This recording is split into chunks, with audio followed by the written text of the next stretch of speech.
10% happier. I knew my television career had undergone a radical shift when I found myself reading the following line of the teleprompter. Now to the story of Irwin, the paralyzed kangaroo, cut to a live shot of a woman holding a handicapped marsupial dressed up in a shirt, tie, and vest. At which point I blurted out, with forced jollity, I like Irwin's new suit. He's looking dashing. I was smiling on screen, but inside my ego was hissing, "You're a dope." I was in the midst of an object lesson in the Buddhist concept of suffering, which in this case could be roughly translated into "be careful what you wish for."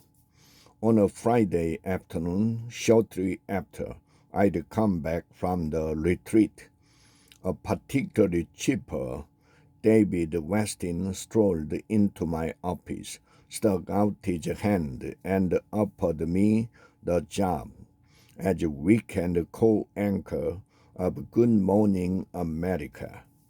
I was elated and relieved, light-headed with glee. It was as if I had totally forgotten all of Joseph's Dharma talks about the impossibility of lasting satisfaction. I felt as if months of worrying about my place in the news division and my future in the industry could finally cease.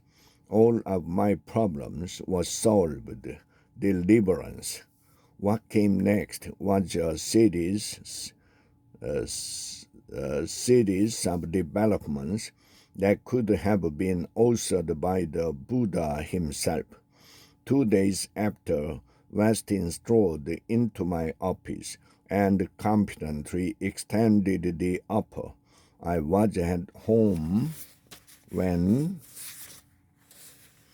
I saw the following headline on the New York Times website: "Chief of ABC News is resigning."